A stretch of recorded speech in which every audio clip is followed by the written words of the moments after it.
Alright, so I have read the directions for the evaporation experiment. I have obtained the sample of rubbing alcohol and water and 2 cotton balls, and place the first cotton ball into the alcohol and rub it on the skin, and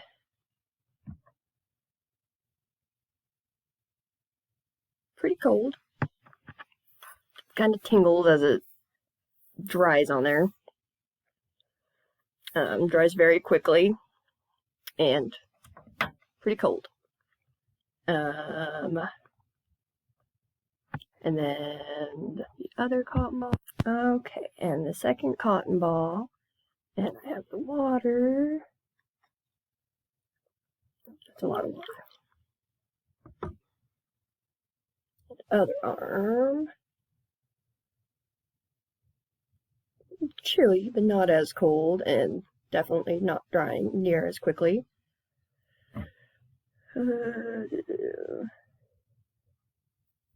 Not near as cold and doesn't dry near as quick. And they felt different because the alcohol, the rubbing alcohol, is going to dry a lot faster, so it feels a lot colder on there.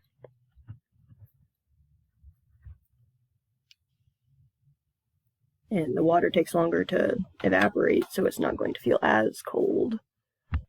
Alright, I have a pencil, and okay, so I have the pencil and paper, and I'm going to rub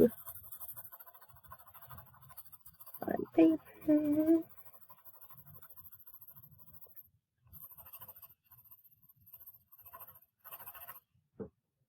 Okay, and finger. Okay, and on paper. Tape.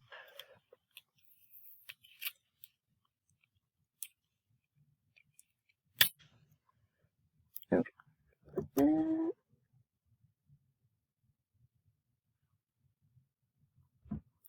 Okay.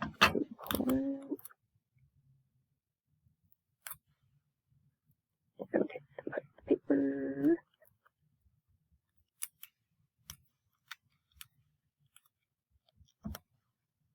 Okay.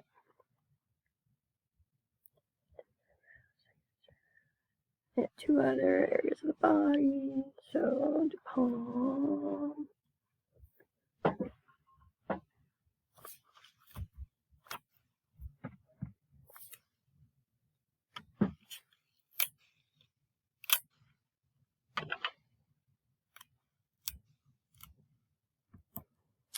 And knuckle.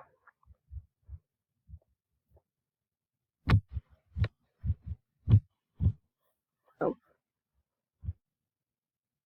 Okay, and some more tape.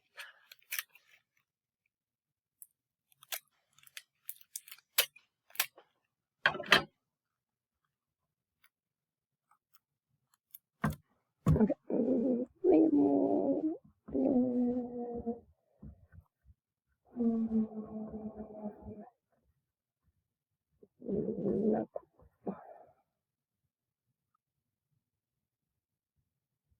Okay. Alright. What causes the skin prints on the different areas of your body? Well, different parts of your body have to move in different ways. Different parts of your body they're formed differently once you're born, and they have different purposes.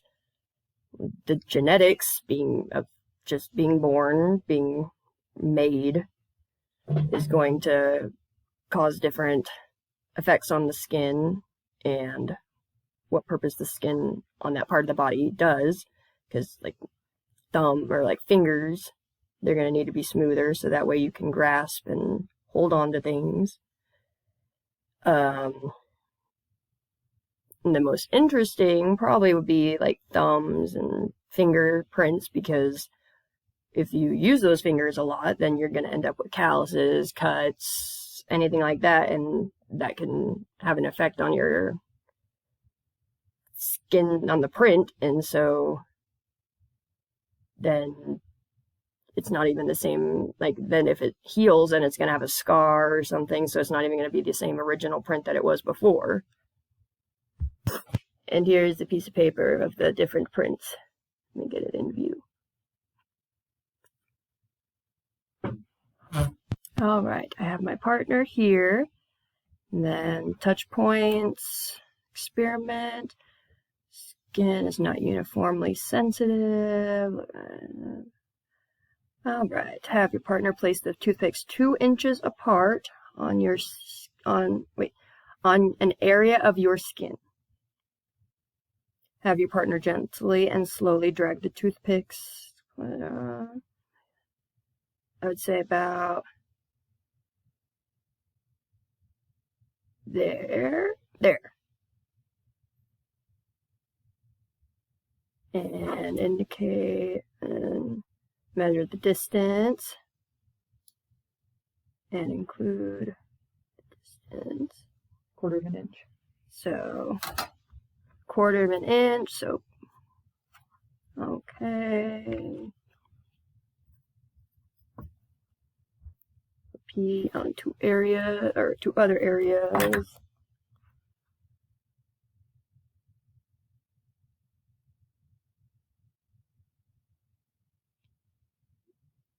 There. That's about an 1/8. An 1/8 of an inch.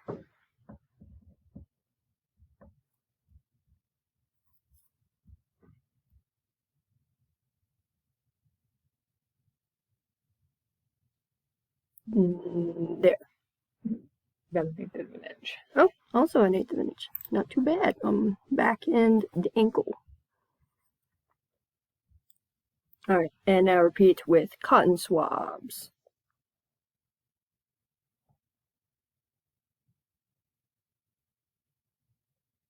There. Those were together. Hey.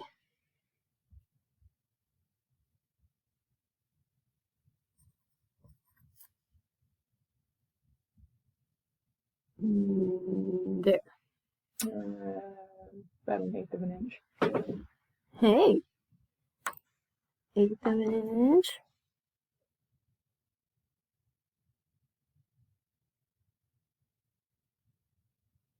They're together. There. Oh, together. Oh, well. Got that one too. Okay. And which area of your skin do you think was the most sensitive?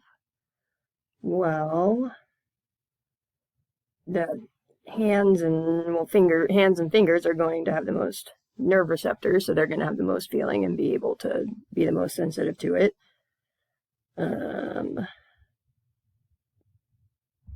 It's based on your data. Which area of your skin do you think has the least sensory receptors?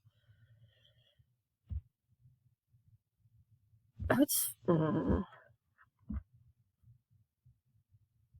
maybe your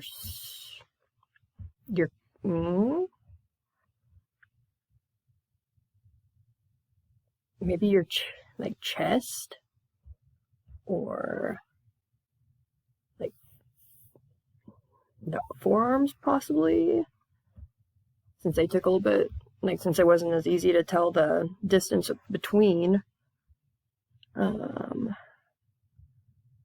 Okay, so then post-lab, the main functions of the integumentary system. Well, that's skin, the different layers. Well, it protects, protection, and it regulates your temperature. If you had no skin, you would instantly freeze to death. Besides the point. What are the 3 layers of the skin? You have the epidermis, which is the outer layer, the epithelial tissue. The dermis is going to be underneath the epidermis, middle layer. It's the connective tissue, nerve tissue, that, and then the hypodermis, and that's the layer underneath that, the inner, mostly fat, and the fat lipids. Based on your experiment, what do you hypothesize is the function of the unevenness of your dermis leading to the formation of your skin prints?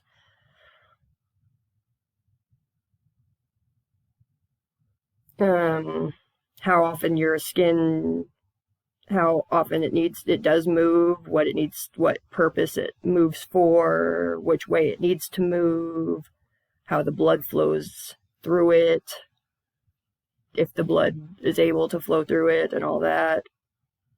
How the tissue was formed to begin with, if there's scarring or anything like that. Based on your experiments, what role does hair play in maintaining homeostasis? If you were covered in hair, hair helps you stay regulated. When it gets cold out, your hair stands up, helping to try to retain the heat. And when it's hotter out, the skin or your hair isn't going to stand up. It's going to lay more flat because it doesn't need to keep you warm. And the sweat is going to help with regulating that temperature also.